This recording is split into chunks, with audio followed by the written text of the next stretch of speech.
பஞ்சபூதங்கள், நவகிரகங்கள், மனிதர்கள், 85 லட்சம் உயிரினங்கள். இந்த உலகில் இருக்கிற எல்லாமே பிரபஞ்ச சக்தின்னு சொல்கிறோம். இதுதாங்க கடவுள். அண்ட சராசரம்னு சொல்லுவாங்க. எல்லாமே கடவுளாக தான் இயங்குது. ஒரு கடல் நம்மளுக்கு தெரியுது.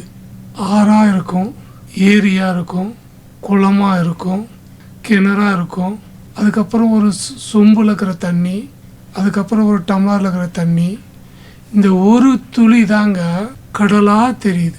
இந்த சக்தி உலகம் ஃபுல்லாக இப்படி இயங்குது. எப்படி ஒரு துளி அந்த நீர் கிணறு, ஆறு, கடலாக மாறுதோ அதே மாதிரி தான் இந்த உலகம் ஃபுல்லாக சக்தியாக இயங்குது. கொடுக்குற தன்மையில் இருக்குது. பணத்தை கொடுக்குது, காற்றை கொடுக்குது, பொருளை கொடுக்குது, இயற்கையை கொடுத்துக்கிட்டே இருக்கு. இறைவன் எல்லாத்துக்குமே கொடுத்துக்கிட்டே இருக்காருங்க. அங்கே ஒன்றும் இல்லாத தன்மையிலேருந்து அவர் கொடுத்துக்கிட்டே இருக்காரு. அதுதான் இறைவன். இயற்கை சட்டங்களாக இயங்குகிறார். இந்த சமுதாய சட்டம் நமக்கு எல்லாமே தெரியுது. கடவுள் ஒரு சட்டம் வச்சிருக்காரு. அந்த சட்டத்திலிருந்து அவர் அந்த வேலையை செஞ்சுக்கிட்டே இருக்கார். எல்லா உயிருக்கும் கொடுத்துக்கிட்டே இருக்கார். கடவுளை நம்ம கோயிலில் போய் சாமி கும்பிட்றோம், சர்ச்சிலையும் நம்ம போய் அங்கே பார்க்குறோம், மசூதியிலையும் பார்க்குறோம். இந்த மாதிரி இல்லாமல் எல்லா இடத்துலையும் அவர் இயங்குறாருங்க. அதுதாங்க கடவுள். அவர் சிவனாகவும் இருக்கிறார், இயேசுவாகவும் இருக்கிறார், அல்லாவும் இருக்கிறார். எல்லாமே கடவுள் தாங்க. இந்த நாட்டுக்குள்ளே தான் இருக்காரு, இந்த ஊருக்குள்ளே தான் இருக்காரு அப்படிங்கிறது இல்லாமல் இந்த கண்டத்தில் தான் இருக்கிறாரு, இந்த உலகத்துக்குள்ளே தான் இருக்கிறாரு. அண்ட சராசரங்க. உலகம் மட்டும் இல்லைங்க, பிரபஞ்ச ஆற்றலுங்கிறது எல்லாமே கடவுள் தாங்க.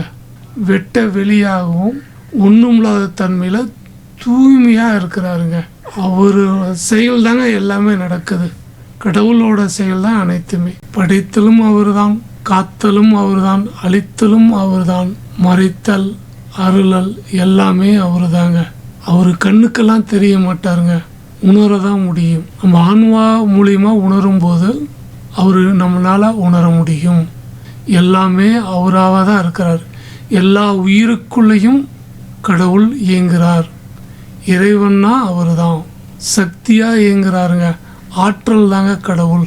அந்த சக்தியை ஒவ்வொரு இடத்துல ஒவ்வொரு மாதிரி இயங்கி பிரபஞ்ச ஆற்றலாக இயங்குறார், பிரபஞ்ச சக்தியாக இயங்குறார். சக்திக்கு எல்லாமே கடவுள் தாங்க. கடவுள்கிட்ட எந்த பற்றும் கிடையாதுங்க, பாசமும் கிடையாது.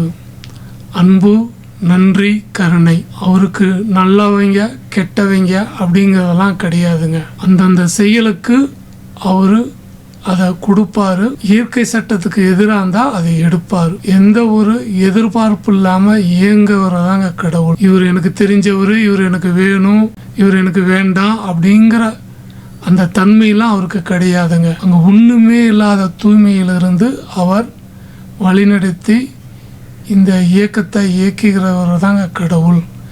எல்லா ஆற்றல் மூலியமாக இயக்குகிறாருங்க. அனைத்துமே அவராக தாங்க இயங்குது.